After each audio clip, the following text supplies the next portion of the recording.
Good evening, everyone. Welcome to another episode of Spilling Tea. I'm your host, Tiffany Daniels, and we're going to that horrible world known as the JRC. But before we do, the usual disclaimers. And I am going to go through this pretty fast, hopefully. I'm hungry.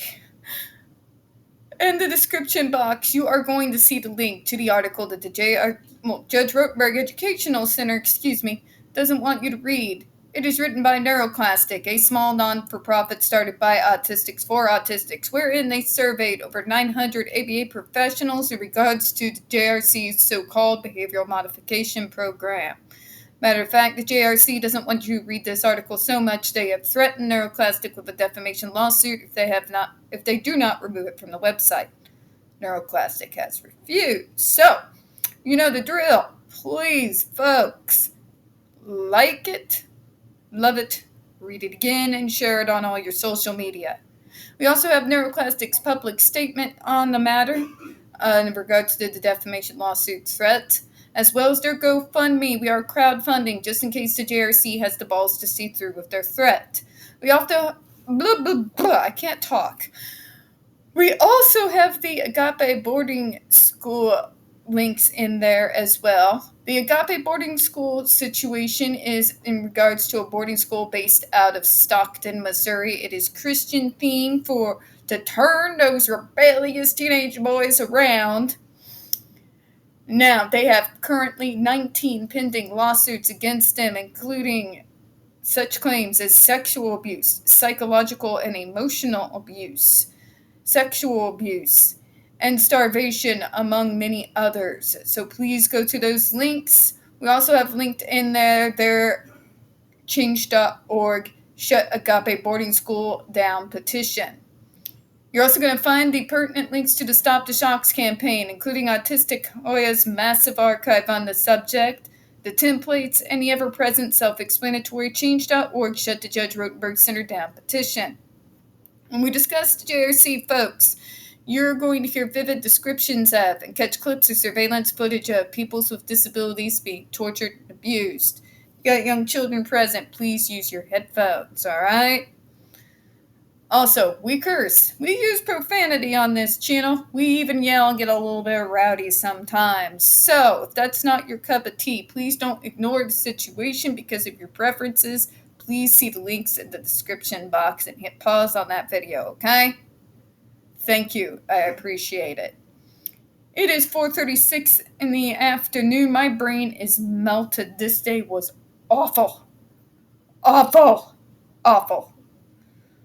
And I'm doing my usual panic. Oh my god, I'm going to get fired again. So, if I stumble over my words, apologies in advance, alright? Okay, so we're going to where we left off yesterday, 133. The June report claims JRC's behavior intervention plans are developed to support the use of adversive behavioral interventions with limited evidence of students being faded from the electric skin shock, conditioning devices, or other adversive interventions. Anything that's called a condition device should immediately raise your hackles.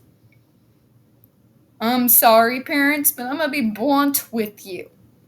Anything that is going to modify or condition your child into fucking anything should throw up every goddamn red flag in the book. Okay? There's a difference between learning correct behavior and trying to force or systematically brainwash and abuse someone into a type of behavior. And as we all know, fear never works long term. So, the underlying issues that are causing these behaviors to happen never being dealt with, guess what happens when they get off the machine. Okay, here we go. This is false. JRC's behavioral intervention plans are designed to rely primarily on rewards and educational procedures. Again, my God. This is literal kindergarten here. Literal fucking kindergarten. But you can earn your way off of a torture device if you just act like this normal that we just don't hold neurotypical kids up to. Really? Really, you sick fucks? I have to earn my way to not be tortured and treated as sub-fucking-human. Really? Really? Aversives are introduced into a plan only if rewards and positive procedures alone have not proved sufficiently effective. But they go out of their way, don't they? You remember what our witnesses have said thus far, right? When they basically roll them in like Hannibal Lecter and they don't even get to even say a word in edgewise, let alone have their own attorney present that was of their own choosing. The court-appointed one is going to go along with whatever the fucking JRC says. We all know this. So that is a whole bunch of garbage. Why do tokens and similar rewards don't work? Because you can't bribe someone away from a fucking trigger.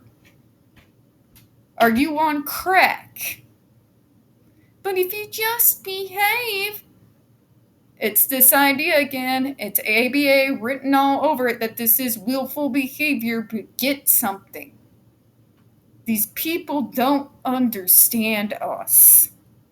They don't understand that is not how we operate.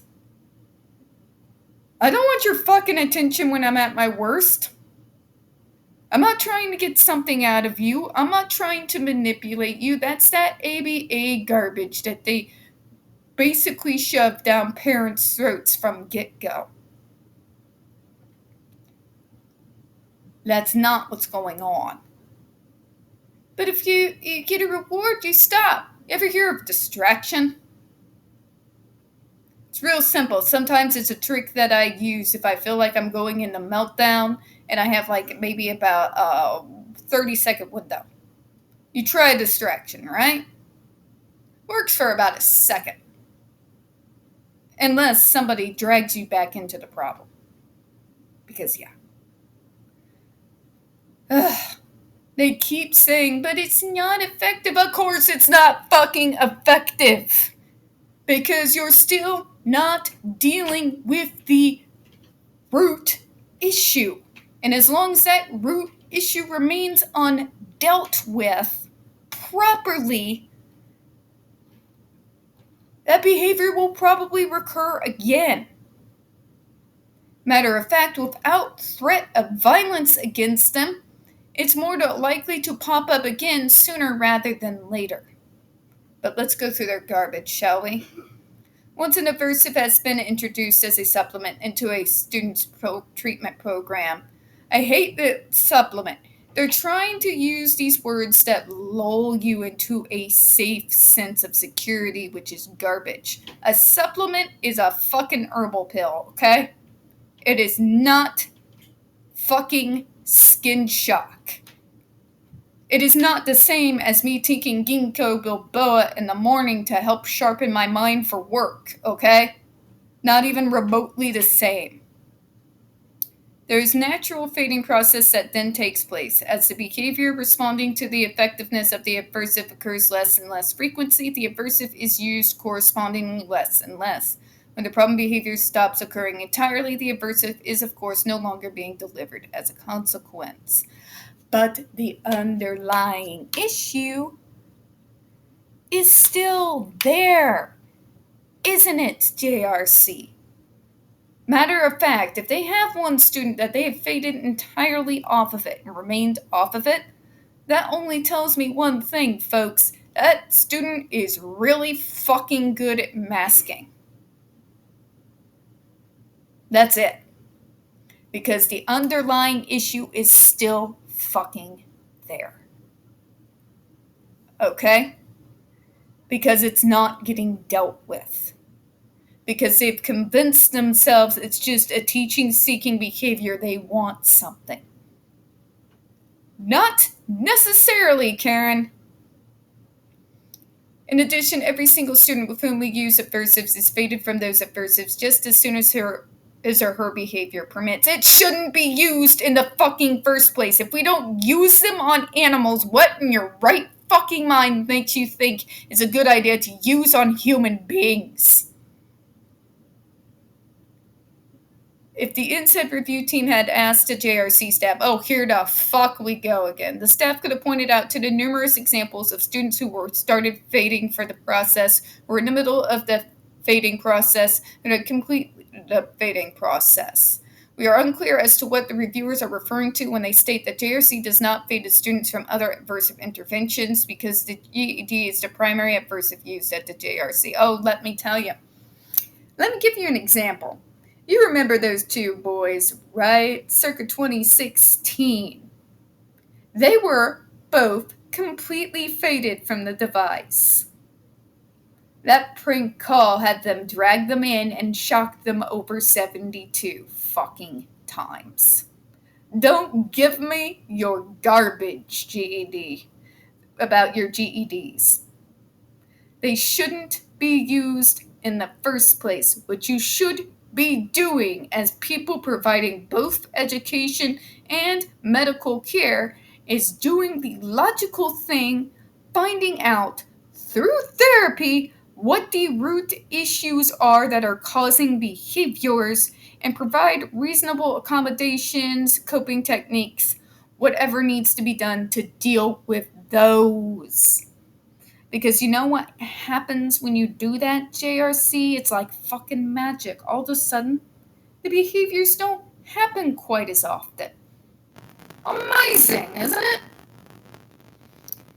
NSED reviewers did not ask for the specific fading information on any students other than they reviewed. It should also be noted the NSED reviewed this information for less than 10% of JRC's population and did not look at all the pertinent information that was available for those students. Oh, fuck me. You know the responsibility are for the students of New York, right? Their primary focus is the students that are coming to you from their fucking state. They got reports of you using and abusing that device on Andre McCollins and this student here from the 2006 case. You know what that tells me, JRC? It means they know hell more about it than you do.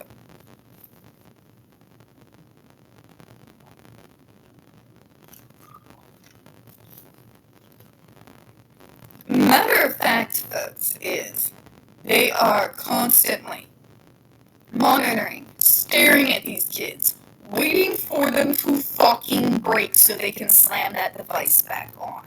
They could sit you there and tell me, Tiffany, that's just not true. We just gotta make sure that it worked. No, Karen. Nah. Because some of those kids might have been like me when I was a kid. I was going to do whatever I fucking had to do to make sure I didn't get my ass in trouble. But guess what? When I got out of the house and I hit my 20s, yeah, the underlying issues that was causing meltdowns when I was a kid that was never actually really truly dealt with because I was not properly diagnosed. Oh, they came out to fucking haunt me. They about wrecked my life and put me in dangerous situations with people I really should have been dating. To put it bluntly. This is 100% garbage, folks. It's apologetics 101. They want to use safe, vague terms to lull you into a sense that this is not really a big deal. When it's huge, when you have Andre McCollins screaming for 7 hours on videotape on a 4-point board face down with a helmet covering him for simply refusing to remove his coat. What they're talking about here is complete blind obedience, not reacting to hearing the screams of your fellow students. It drills in complete obedience, subjecting your will utterly to theirs. It's disgusting. It drills obedience. It drills in to never tell people no.